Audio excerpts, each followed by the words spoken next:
आज के इस लेक्चर में हम डिस्कस करने वाले हैं एनालिटिकल फंक्शन के बारे में।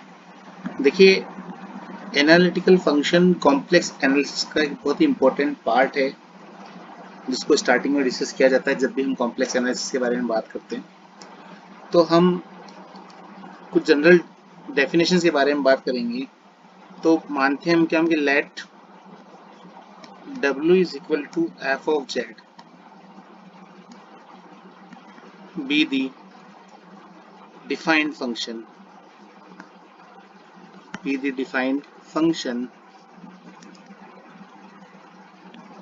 in the domain capital D such that Z belongs to D। माना कि W बराबर f of Z कोई डिफाइंड फंक्शन है किसी डोमेन D के अंदर, जहाँ पे जो जितने भी Z होंगे वो किस में बिलोंग करेंगे, डोमेन D में बिलोंग करेंगे। Then f of Z dash is equal to del fz by del z is equal to limit s tends to 0 f of z plus h minus f of z upon h। This is number 1। ये एक relation है हमारे पास में। देखिए, basic concept है। अब क्या कहते हैं, अगर ये लिमिट एग्जिस्ट करती है,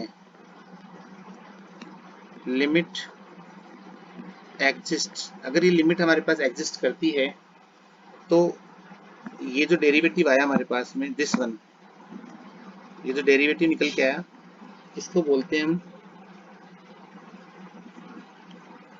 डेरिवेटिव ऑफ f। और ये जो इंटायर फंक्शन है, ये कहलाएगा आपके पास में differentiable function. It is called differentiable.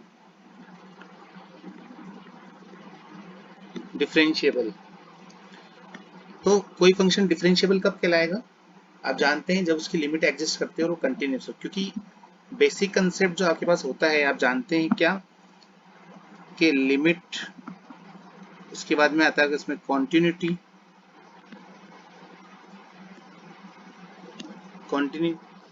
फिर आता है डिफरेंशिएबिलिटी। तो आप ये भी जानते हैं कि अगर कोई फंक्शन कॉन्टिन्यूस है तो ऑफ कोर्स उसकी लिमिट एग्जिस्ट करेगी। लेकिन अगर कोई की फंक्शन की लिमिट एग्जिस्ट करती, जरूरी नहीं है वो कॉन्टिन्यूस हो। ठीक है, जरूरी नहीं है, नॉट श्योर। लिमिट होना ये गारंटी नहीं देता है कि वो फंक्शन कंटिन्यूस है। लेकिन अगर कोई फंक्शन कॉन्टिन्यूस है तो ऑफ कोर्स उसकी लिमिट होगी। इसी प्रकार से कोई फंक्शन अगर डिफरेंशिएबल है तो वो कॉन्टिन्यूस होगा ही होगा, ऑलवेज होगा। लेकिन ये भी आपको पता है कि कोई फंक्शन अगर कॉन्टिन्यूस है तो जरूर नहीं है वो डिफरेंशिएबल हो, नॉट श्योर। ठीक है, तो यहाँ पे बेसिक कंसेप्ट जो हमारा रहेगा वो रहेगा लिमिट, कंटिन्यूटी एंड डिफरेंशिएबिलिटी का। तो डिफरेंशिएबल फंक्शन क्या होता है, किसी कॉम्प्लेक्स प्लेन के अंदर कॉम्प्लेक्स नंबर के लिए, वो हमने देखा कि एफ जेड का एक डिफाइंड फंक्शन है डोमेन डी में, तो उसको हम इस प्रकार से डिनोट करते हैं। अब हम आगे चलते हैं, जो कि बहुत ही इंपॉर्टेंट है। ठीक है, तो अभी हम लेके चलते हैं एक, कि अभी हम एक बहुत ही इंपॉर्टेंट रिजल्ट है कॉम्प्लेक्स एनालिसिस का, वो हम प्रूफ कर देंगे। देखिए कैसे हम लेके चलते हैं। आप ये भी जानते हैं क्या, limit s tends to 0 f of z plus h minus f of z upon h, ये होता है f dash z। This is condition of differentiability. ठीक है स्टूडेंट्स, अब चलते हैं आगे। तो देखिए, f of z plus h minus f of z को मैं कैसे लिख सकता हूँ, इसको मैं लिख सकता हूँ f of z plus h minus f of z upon h into h। मैंने क्या करा स्टूडेंट्स, यहाँ पे h से डिवाइड कर दिया और h से मल्टीप्लाई कर दिया। ठीक है, अब देखिए आगे, limit f of z plus h minus f of z, right hand side और लेफ्ट हैंड साइड दोनों तरफ मैं लिमिट ले रहा हूँ, limit h tends to zero f of z plus h minus f of z h into limit h h tends to zero. अब चलते हैं आगे, देखिए क्या हो जाएगा आपके पास में, limit f of z plus h minus f of z is equal to, देखिए जब इसको आप सॉल्व करेंगे तो क्या मिलेगा वो देखिए, limit h tends to zero f of z plus h minus f of z upon h into limit h tends to zero h. Students आप जानते हैं ये तो क्या बन गया आपके पास में, एफ डैश जेड बन गया, क्योंकि ये डिफरेंशिएबल की कंडीशन है, ठीक है, एफ डैश जेड का प्रोडक्ट है एक तरीके से ही, और ये बन गया आपके पास में जीरो, ठीक है। तो देखिए क्या मिला आपको यहाँ से, आपको यहाँ से मिलता है limit f of z plus h minus f of z is equal to f dash z into zero, that is zero, ठीक है। तो इसका मतलब क्या होता है, ये एग्जिस्ट कर रही है, जो लिमिट है वो एग्जिस्ट कर रही है, ठीक है। इसका मतलब क्या है, ये कॉन्टिन्यूस है, this is continuous at Z, हम कह सकते हैं एफ ऑफ जेड क्या है, कॉन्टिन्यूस है जेड पे for all z belongs to D. तो आप क्या लेके चले थे, आप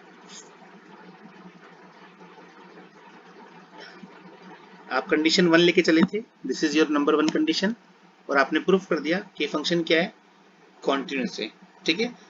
डिफरेंशिएबल की कंडीशन आप लेके चले थे, डेरिवेटिव आप लेके चले थे, आपने इसको कंटिन्यूस प्रूफ कर दिया। अब हम इसका कन्वर्स प्रूफ करेंगे, हम कंटिन्यूस लेके चलेंगे और हम प्रूफ करेंगे कि कुछ जेड के लिए तो ये क्या है, डिफरेंशिएबल है, और कुछ जेड के लिए ये डिफरेंशिएबल नहीं है। तो देखिए कैसे करते हैं, this is converse, converse means इसका अपोजिट हम इसको प्रूफ करेंगे, ठीक है, कन्वर्स। तो आप लिख लीजिए यहाँ पे, now we will prove that fz is continuous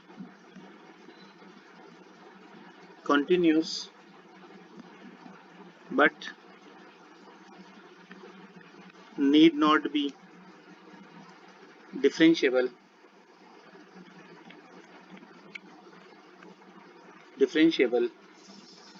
at z equal to 0। हम लेके चलेंगे कि ये कंटिन्यूस तो है लेकिन जरूर नहीं है वो डिफरेंशिएबल हो। यहाँ पे दो टर्म का ध्यान रखें कि एफ जेड क्या है, कंटिन्यूस हम लेके चल रहे हैं, और क्या कह रहे हैं कि जरूर नहीं है ये डिफरेंशिएबल हो, ठीक है। तो वो कंडीशन हम यहाँ पे डिस्कस करेंगे, ठीक है। तो अब देखिए चलते हैं आगे। आप ये भी जानते हैं कि नोट लिख लीजिए यहाँ पे, जो आप जानते हैं, we know that if fz is continuous then limit of fz exists। ये आप जानते हैं अगर फंक्शन कंटिन्यूस है तो उसकी लिमिट तो एग्जिस्ट करती है, ठीक है। तो अब चलते हैं आगे, तो लिख लीजिए लेट, देखिए प्रूफ कैसे करेंगे, let z is equal to x plus iota y, आप जानते हैं, और इसके साथ में ये भी जानते हैं कि अगर कॉम्प्लेक्स नंबर है तो इसका कॉन्जुगेट क्या होता है, z of bar is equal to x minus iota, this is number one, ठीक है स्टूडेंट्स।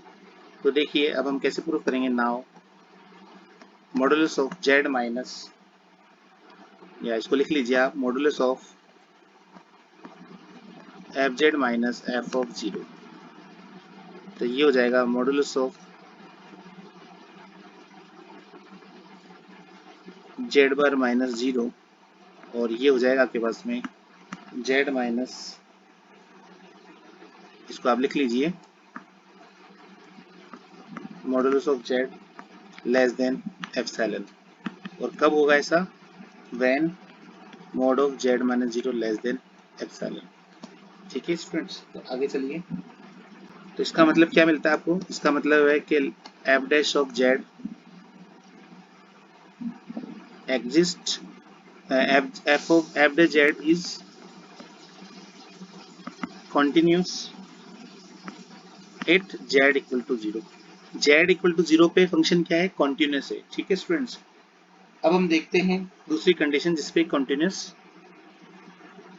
नहीं हो। ठीक है, तो देखिए F of,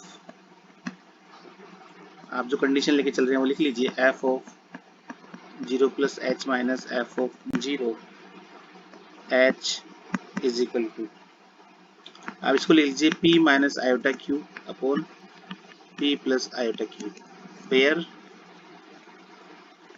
where h is equal to p plus iota q. तो इससे क्या मिलता है आपको? इससे आपको मिलता है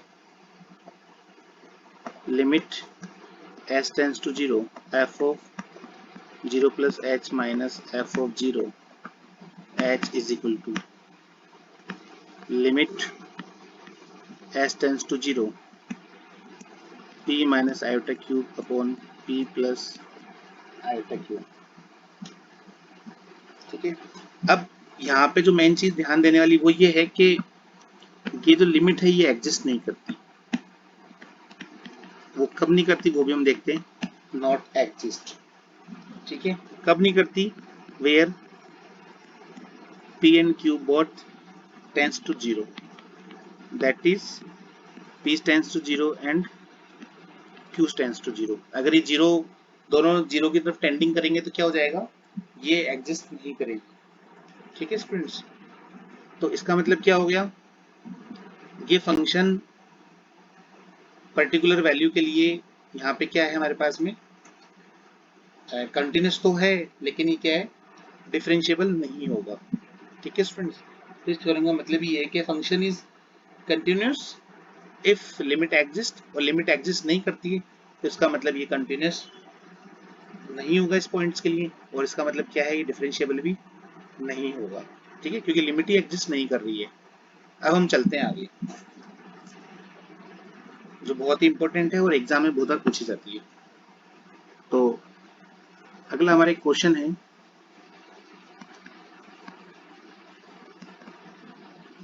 prove that f of z is equal to z to the power n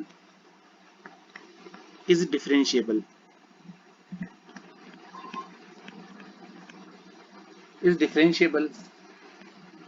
at everywhere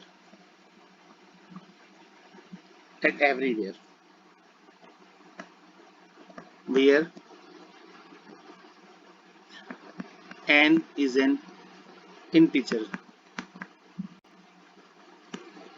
आपको फंक्शन दिया है f of z is equal to z to the power n, ये कह रहे हैं कि ये हर जगह क्या है? डिफरेंशिएबल है। ठीक है, तो देखिए स्टूडेंट्स इसको कैसे प्रूफ करेंगे हम? मतलब कहने का मतलब ये हर जगह अगर डिफरेंशिएबल है तो इसकी हम क्या निकाल रहे हैं? लिमिट निकालते हैं, वो लिमिट क्या आनी चाहिए? यूनिक आनी चाहिए। तो देखिए सॉल्यूशन कैसे करेंगे।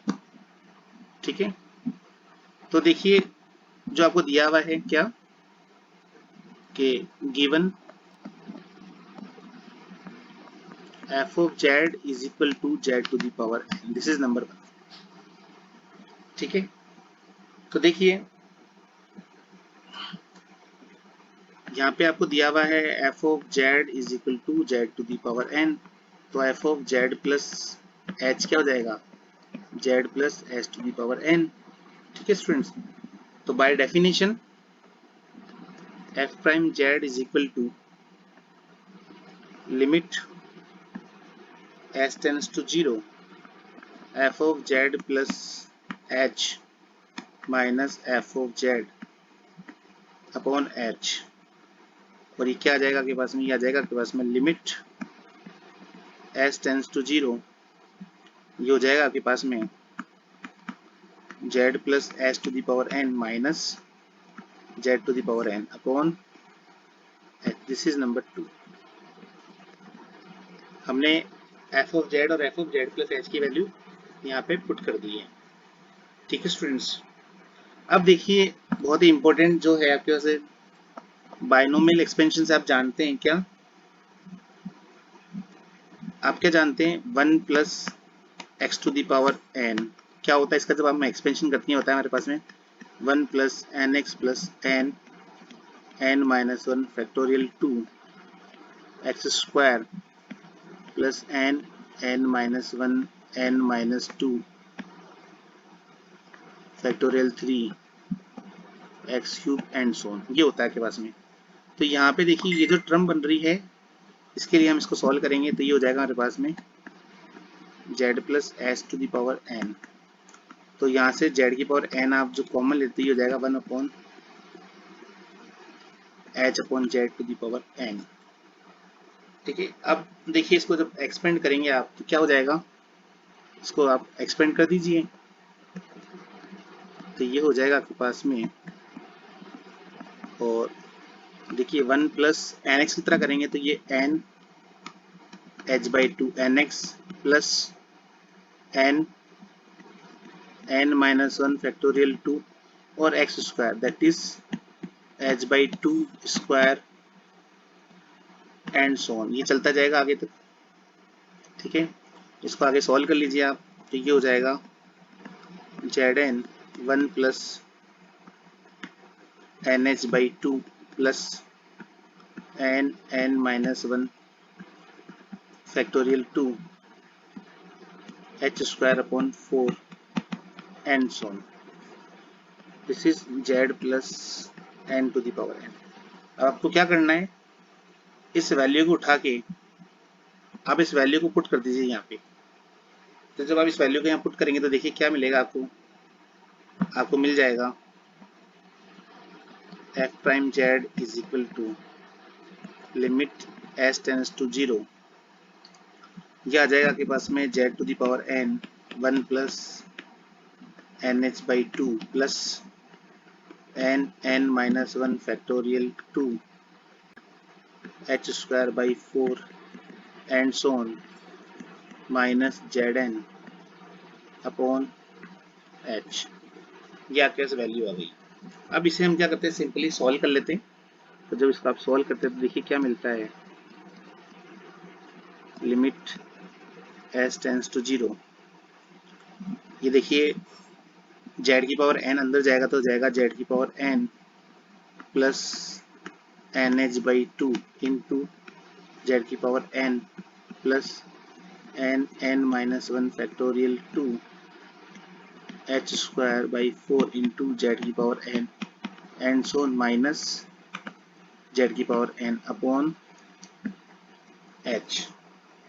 ठीक है स्टूडेंट्स, तो जब आप इसको आप सॉल्व करते हैं देखिए क्या मिलता है आपके पास में, देखिए z की पावर n से z की पावर n कैंसिल हो जाएगा तो अब आपको क्या मिलेगा वो देख लीजिए, f dash z is equal to limit s tends to 0, आपके पास में मिलता है n h by 2 Zn plus n n minus 1 factorial 2 h square by 4 Zn and so on upon h। ठीक है, इसे सॉल्व कर लीजिए आप। जब इसे आप सॉल्व करेंगे तो देखिए क्या मिलता है, लिमिट s टेंस टू 0, तो ये हो जाएगा क्या उसमें z to the power n into n h by 2 into 1 upon h plus n n minus 1 factorial 2 h square by 4 into Zn into upon h and so on. देखिए जब आप limit लगाएंगे तो क्या मिलेगा आपके पास में, आपके पास मिलेगा, देखिए यहाँ पे नोट कर लीजिए आप, इस h से ये h कैंसिल हो जाएगा, इस h से ये h कैंसिल हो जाएगा लेकिन एक पावर रह जाएगी, तो हमारे को क्या मिलता है वो देखिए आप, आपको मिलता है limit s tends to 0 Zn into n/2, ठीक है, Zn is equal to n/2, sorry n/2 नहीं था, ये हमारे पास में Z ही था एक्चुअली, एक सेकेंड, 1 प्लस nx x, तो ये Z नहीं है हमारे पास, 2 ही था, सॉरी सॉरी सॉरी, ये हमारे पास में क्या था, इसको कंपेयर करते हैं हम, तो ये हमारे पास में क्या है, Z ही था, दिस इज Z, लिखने में थोड़ी गलती हो गई, ये हमारे पास में Z ही था, ठीक है, इसको हम थोड़ा करेक्ट कर लेते हैं, ये हमारे पास में Z ही था, ठीक है, तो ये हमारे पास में Z है अगर, तो देखिए प्लस आगे हमारे पास में n-1 factorial 2 h/4 Zn and so on, ठीक है, तो जब आप लिमिट लगाएंगे तो देखिए लिमिट लगाने पे क्या हो जाएगा, ये वाली टर्म तो आपके पास में आ जाएगी 0, ठीक है, ये वाली टर्म क्या बन जाएगी, 0 बन जाएगी आपके पास में लिमिट लगाने, तो रिमेनिंग टर्म क्या रहेगी, f(z) is equal to limit, limit तो लगी गई, खैर अब लिमिट लगाने की जरूरत नहीं है आपको, तो ये आ जाएगा आपके पास में Zn-1 इंटू n, तो ये आपके पास क्या मिला, आपके पास मिलता है f(z) is equal to nZn-1, ठीक है, ये आपके पास में निकल के आता है, ठीक है, तो आप क्या लिखेंगे, limit exist and unique also, तो आप ये ऐसा है, इसका मतलब क्या है, इसका मतलब है f of z is differentiable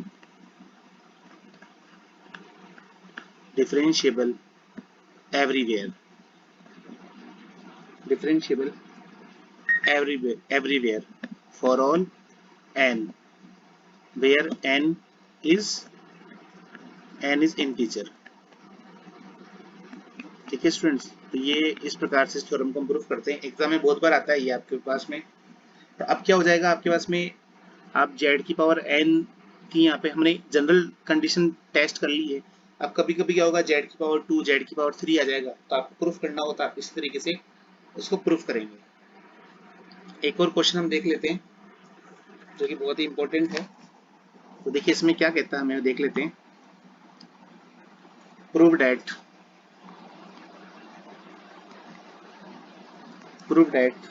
the function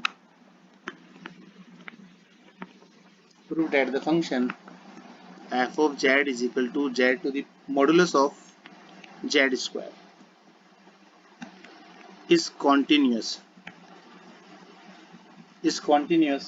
everywhere,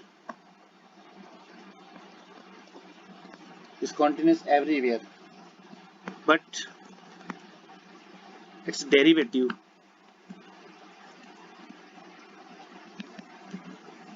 derivative exists only at origin, देखिए पहले समझिए क्वेश्चन क्या कह रहा है, कि आपको एक फंक्शन दे रखा है f of z is equal to modulus of z square, ये कह रहे हैं कि कंटिन्यूस है हर जगह, एवरीवेयर, ठीक है, but it's derivative exist only at origin, लेकिन इसका जो डेरिवेटिव आएगा वो केवल कहाँ है, ओरिजिन पे ही एग्जिस्ट करेगा। तो देखिए बहुत ही इंटरेस्टिंग क्वेश्चन है, देखिए कैसे सोल्व करते हैं इस तरह के क्वेश्चन को, तो हम लिखेंगे, तो देखिए लेट, पहले तो आप लिख लीजिए जो दिया हुआ है, given f of z is equal to modulus of z square. Students ये बहुत ही इंपॉर्टेंट क्वेश्चन है, ये लगभग हर एग्जाम में पूछा जाता है, ये वाला इससे पहले वाले थ्योरम हमने जो डिस्कस करी। अब देखिए लिखिए let z is equal to x plus iota y, आप जानते हैं कोई भी जो आपके पास में कॉम्प्लेक्स नंबर या कॉम्प्लेक्स फंक्शन होता है वो इस तरह से लिखा जा सकता है, तो मॉडुलस ऑफ z क्या हो जाएगा students, x plus iota y, और आप जानते हैं modulus of x plus iota y का मतलब क्या होता है, x square plus y square, ठीक है, तो इसका मतलब क्या हो गया,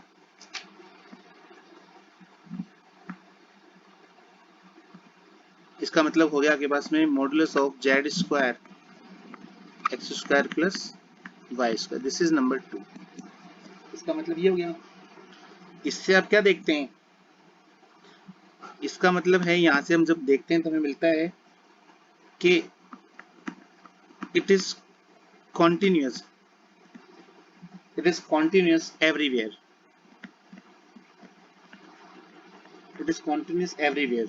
So modulus of z square is also continuous everywhere.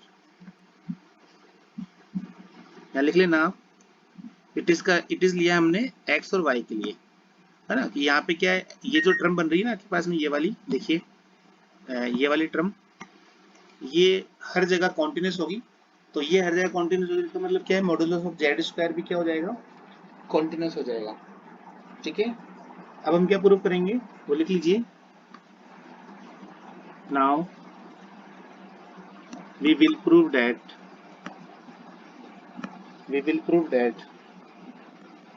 fzz will exist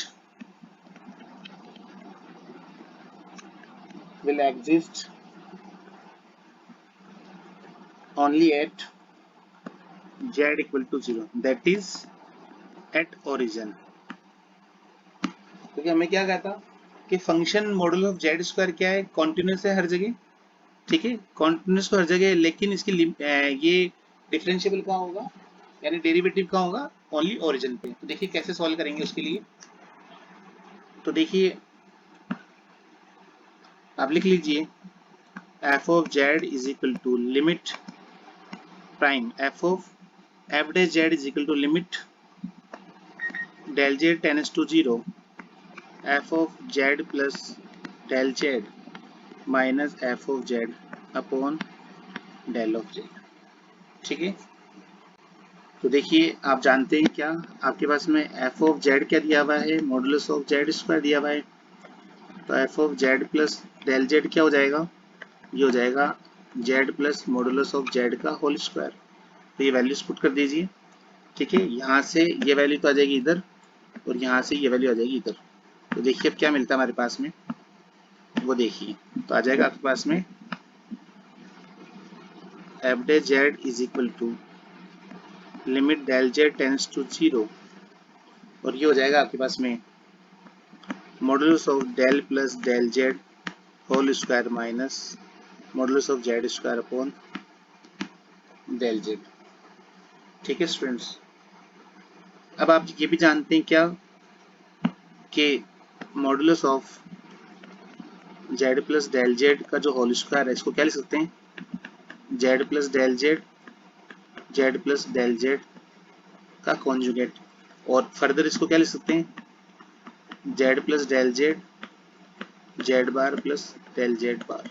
ये आप जानते हैं, इसको हम लिख सकते हैं। ठीक है, तो देखिए हम पुट करते हैं वैल्यू तो हमें क्या मिलता है, F day Z is equal to limit del Z tends to 0, ये हो जाएगा आपके पास में Z plus del Z, Z bar plus del Z bar minus, और ऐसे इसका क्या हो जाएगा, जेड जेड बार।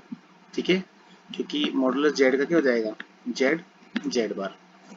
तो देखिए अपॉन डेल ऑफ जेड। ठीक है, अब इसको थोड़ा हम सॉल्व कर लेते हैं।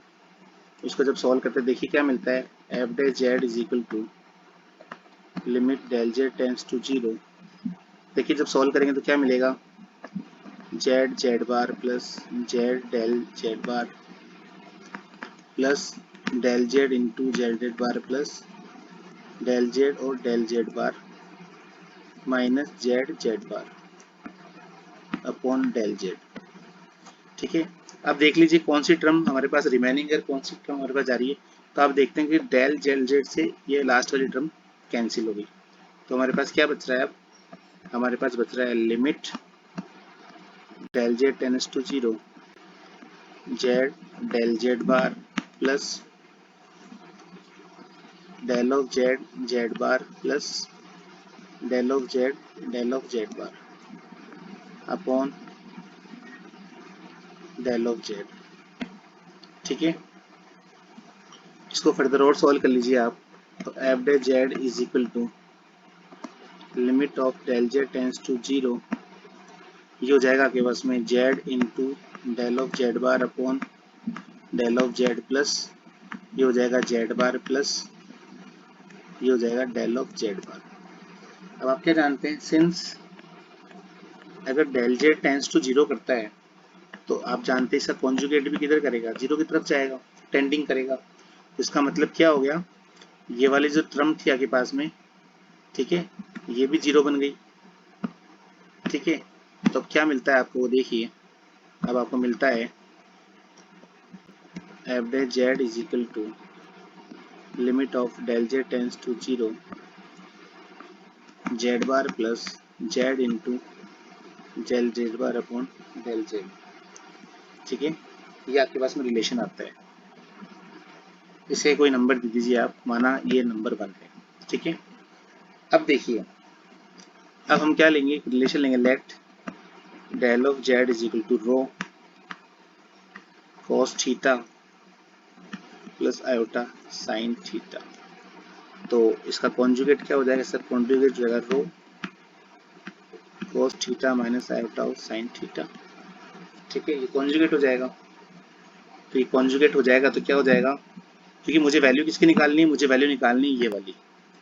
ठीक है, तो ये वैल्यू मैं इस रिलेशन से निकालूंगा। तो देखिए क्या हो जाएगा, ये हो जाएगा हमारे पास में del of z bar upon del of z. ठीक है, तो देखिए कैसे हो जाएगा, रो ऑफ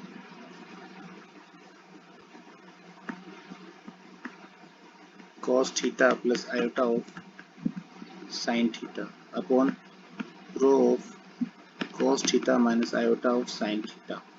देखिए रो से रो कैंसिल हो जाएगा, अब क्या बचेगा आपके पास में, cos theta plus iota sine theta, और ये हो जाएगा cos theta minus iota sine theta की पावर -1। ठीक है, ये आपके पास में टर्म ये हो जाएगी। ठीक है, देखिए आपने डेल जेड ऊपर लिया था तो यहाँ नेगेटिव रहेगा साइन। ठीक है, और ये नेगेटिव है यहाँ पे क्योंकि आपने क्या लिया था, del Z bar upon del z लिया था, तो ये हो जाएगा। अब देखिए इसको सॉल्व कर लीजिए, जब इसको आप सॉल्व करते तो क्या मिलता है, cos theta minus iota sine theta. ठीक है, तो ये हो जाएगा आपके पास में, इसको आप कैसे लिख सकते हैं, ये प्लस में था आपके पास में। ठीक है, तो आप इसको जब सॉल्व करेंगे तो कैसे लिखेंगे इसको, ठीक है, ये आपके पास क्या हो जाएगी, पावर 2 हो जाएगी। ठीक है, क्योंकि ये हमने कॉमन ले लिया माइनस का इधर। ठीक है, तो इस तरीके से ये हो जाएगी कॉमन हमारे पास पावर। तो ये हमारे पास क्या मिलता है, ये हमारे पास मिलता है cos of 2 theta minus iota of sign of 2 theta. ठीक है, ये हमारे पास अल्टीमेटली रिजल्ट निकल के आता है ये वाला। ठीक है स्टूडेंट्स, ये प्लस था हमारे पास में। तो जब इसको हम सॉल्व करते हैं तो देखिए क्या मिलता है। तो आप यहाँ से क्या देखते हैं, आप यहाँ से देखते हैं del Z bar upon del z is equal to cos theta minus iota of sine 2 theta. ठीक है, ये आपके पास में रिजल्ट है। तो जब इसको आप सॉल्व करते हैं तो देखिए लिमिट लगाते हैं आप इसकी, तो क्या मिलता है आपके पास में, limit del Z tends to 0 del Z bar upon del z is equal to limit del Z tends to 0, ये टर्म एज इट इज आ जाएगी। तो इसका मतलब है आपके पास में कि ये जो लिमिट है, ठीक है, ये एग्जिस्ट नहीं करती, डज नॉट एग्जिस्ट। वाई, इसका रीजन भी लिख रहे हैं, डज नॉट, या इसको लिख सकते हैं डज नॉट एग्जिस्ट की जगह लिख सकते हैं does not tending to unique limit, does not tending to unit limit. क्योंकि यूनिट लिमिट होगी तो भी क्या होगा, वो हर जगह डिफरेंशिएबल या हर जगह उसका डेरिवेटिव होगा। ठीक है, does not tending to a unique limit for every non-zero value of z, because क्यों?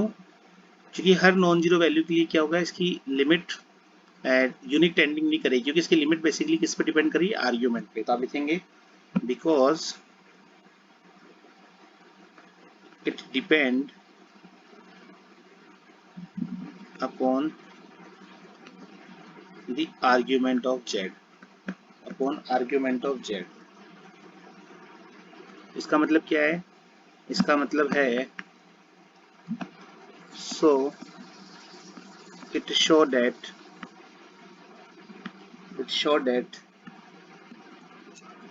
f prime z is not unique, मतलब f prime z is not differentiable,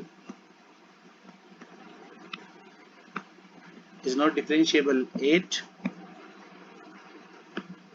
non-zero value of z,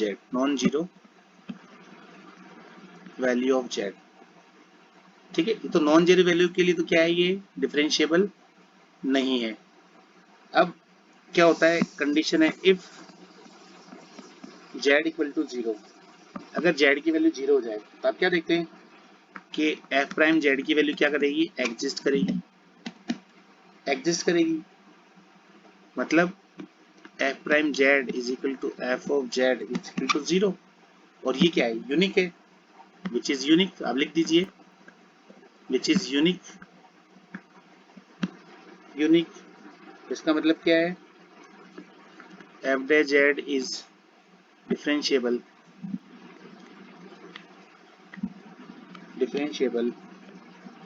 at z equal to 0 only। और यही आपको proof करना था कि ये जो फंक्शन z fz है, इसका डेरिवेटिव मिलेगा खाली z इक्वल टू 0 पे। तो मैं एक बार वापस रिवाइज करा देता हूँ स्टूडेंट्स आपको।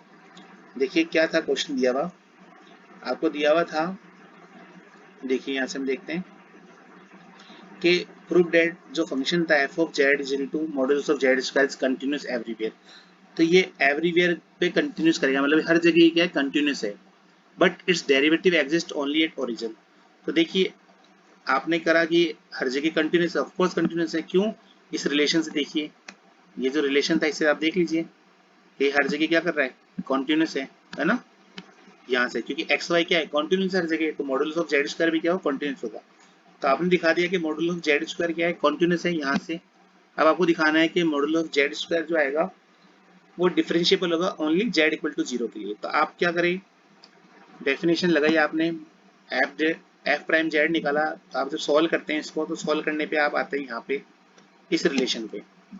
इस रिलेशन में जो फैक्टर बना आपके पास में, ये वाला फैक्टर, इसको आपने सॉल्व किया कोई कॉम्प्लेक्स नंबर लेके, तो वो कॉम्प्लेक्स नंबर आपने लिया ये वाला, उसका कॉन्जुगेट लिया ये वाला, और आपने ये